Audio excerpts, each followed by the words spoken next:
আমার বোন চিৎকার করতে থাকে যে আপু আমাকে মেরে ফেললো, আমাকে বাঁচা।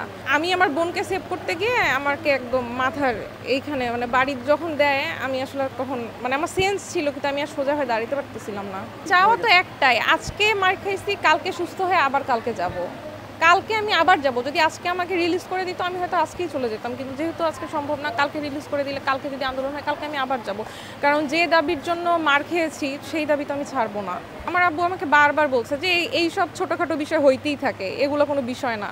আমরা হচ্ছে রাজু ভাস্কর্য থেকে পদযাত্রা করে মানে ক্যাম্পাসটা প্রদক্ষিণ করার কথা ছিল। তো ওই সূত্রেই আমরা হচ্ছে আসতে থাকি। আস্তে আস্তে আমরা যখন হচ্ছে মানে রেজিস্ট্রার বিল্ডিং পর্যন্ত আসি তখন পর্যন্ত সব কিছু ঠিকঠাক ছিল। এরপরে হচ্ছে যখন আমরা সূর্য সেন হলের ক্যান্টিনের ওইখানে যাই, ঠিক ওই সময়টাতেই হচ্ছে একটা ভাইয়া আসতে থাকে, তার কান বেয়ে রক্ত পড়তে থাকে। তো ওই দৃশ্য দেখে একটা মেয়ে ওখানে সেন্সলেস হয়ে পড়ে যায়। তো ঠিক সেম টাইম ওই পাশ থেকে মানে একদম বৃষ্টির মতো হচ্ছে ইটের টুকরা ঢিল মারতে থাকে। তো যে মেয়েটা সেন্সলেস হয়ে পড়ে গেছে আমরা ওকে তুলতে যাই, অন্যরা সবাই পালায় যায়।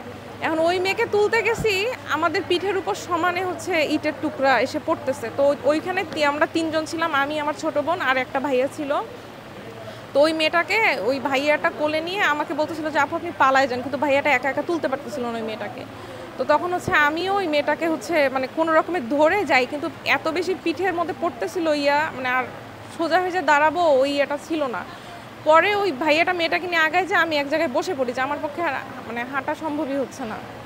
পরে আমার বোন আমাকে নিয়ে বলে যে আপু এখানে থাকিস না, এখানে থাকলে মরে যাবি। পরে ও আমাকে নিয়ে ভিসি চত্বরের মেইন রোড পার হয়ে ওই পাশে আমরা যাই। তো ওখানে একটা বাস দাঁড় করানো ছিল, তা আমাদের যারা অন্য ছিল কোটা আন্দোলনের, তো ওই ভাইয়ারা বলে যে আপু আপনারা হচ্ছে এখানে নিরাপদে আশ্রয় নেন, ওই দাঁড়ানো বাসটার পেছনে। আমরা সেখানে হচ্ছে তখন গিয়ে আশ্রয় নেই। আমাদের দুই পাশে ছিল ভাইয়ারা, আমরা মেয়েরা ছিলাম মাঝখানে। ঠিক এই মুহূর্তেই মানে সমানে তো ইটের ঢিল যখন ছুটতে থাকে তো তখনই সবাই বিচ্ছিন্ন হয়ে যায়। মানে একই সময় আমার বোন চিৎকার করতে থাকে যে আপু আমাকে মেরে ফেললো, আমাকে বাঁচা। তো আমি ওকে এভাবে জাপটে ধরতে যাই, ওকে জাপটে ধরতে গিয়ে দেখি যে একটা ভাইয়া ওইখানে হচ্ছে আরেকটা আপুর উপরে এভাবে পড়ে আছে, কারণ ওই আপুটা হচ্ছে পুরাটা মাটির উপর শোয়ানো, মানে ও সেন্সলেস। ওই আপুটাকে মারতেছিল, তাকে বাঁচানোর জন্য ওই ভাইয়াটা হচ্ছে ওই আপুর গায়ের উপর পড়ছে।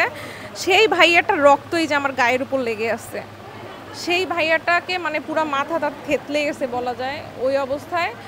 তো আমি আমার বোনকে সেভ করতে গিয়ে আমাকে একদম মাথার এইখানে মানে বাড়ি যখন দেয়, আমি আসলে তখন মানে আমার সেন্স ছিল কিন্তু আমি আর সোজা হয়ে দাঁড়াতে পারতেছিলাম না। পরে অন্য ভাইয়ারা যখন বারবার রিকোয়েস্ট করতেছিল যে ভাই আমাদেরকে মারেন, আপুদেরকে কিছু করেন না, আপুদেরকে ছেড়ে দেন, আপুদেরকে কিছু করেন না, কিন্তু ওরা শোনে নাই। ওরা হচ্ছে ওই সমান তালে মারতেছিল। তো আমাকে যে দুইটা ভাইয়া রেস্কিউ করছে, আমি সোজা হয়ে দাঁড়াতে পারতেছিলাম না। ওরা আমাকে কোনো রকমের পাজা কোলে নিয়ে উল্টা পাশে ছেঁচড়ে আমাকে হচ্ছে নিরাপদে নিয়ে যাওয়ার চেষ্টা করতেছিল। ওই ভাইয়া দুইটাকেও মানে সমানে মারতেছিল। আপনি ভিডিও দেখলে দেখবেন যে ওইখানে ওই ভাইয়াগুলো কাঁদতেছিল রীতিমতো যে আপুকে কিছু করেন না। ওই ভাইয়াগুলোকে মানে এমনভাবে মারছে তো ওরা হাঁটতে পারতেছিল না, কিন্তু কোনো রকমে আমাকে টেনে যখন নিয়ে গেছে, তো ঢাকা ভার্সিটি ক্লাবের ওখানে নিয়ে যাওয়ার পরে অনেক রিকোয়েস্ট করে ওদের গেট খোলাইছে। ওরা গেট লক করা ছিল, গেট খোলানোর পরে ওখানে আমাকে ঢোকাইছে। তো তখন হচ্ছে আমার খুব শ্বাসকষ্ট হচ্ছিল, আমি মানে আমার সেন্সও ছিল না। তো ওই মুহূর্তে দেখলাম যে ওই ভাইয়া দুইটা হাঁটু ভেঙে বসে পড়ছে, মানে ওনাদেরও দাঁড়ানোর কোনো অবস্থা নেই। এই অবস্থায় আমার যখন একটু সেন্স ফিরছে, তো তখন হচ্ছে ঢাকা ভার্সিটির একজন প্রফেসর, মানে নাম জানি না, উনি এসে মানে উনি আসলে একটু খুব মানে চেষ্টা করছে আমাদেরকে মানে হেল্প করার।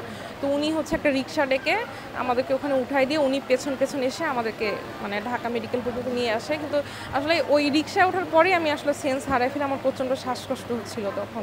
চাওয়া তো একটাই, আজকে মার খাইছি, কালকে সুস্থ হয়ে আবার কালকে যাব। কালকে আমি আবার যাব। যদি আজকে আমাকে রিলিজ করে দিত আমি হয়তো আজকেই চলে যেতাম, কিন্তু যেহেতু আজকে সম্ভব না, কালকে রিলিজ করে দিলে কালকে যদি আন্দোলন হয় কালকে আমি আবার যাব। কারণ যে দাবির জন্য মার খেয়েছি সেই দাবি তো আমি ছাড়বো না, সেই দাবি তো আমি কোনোভাবেই ছাড়বো না। দরকার হলে রক্ত দিয়ে মানে নিজেকে সব শেষ করে দিব, কিন্তু আমি তো এই দাবি ছাড়বো না। কালকে আমি আবার যাব। ইভেন আমার ফ্যামিলিও আমাকে সাপোর্ট করছে। আমার আব্বু আমাকে বারবার বলছে যে এই সব ছোটোখাটো বিষয় হইতেই থাকে, এগুলো কোনো বিষয় না। আমার মাথায় হাত বোলা এটাই বলে গেছে। সে এটাই বলছে যে এগুলো কোনো বিষয় না। আমার বোন পায়ে এত আঘাত পেয়েছে, সে হাঁটতে পারতেছে না।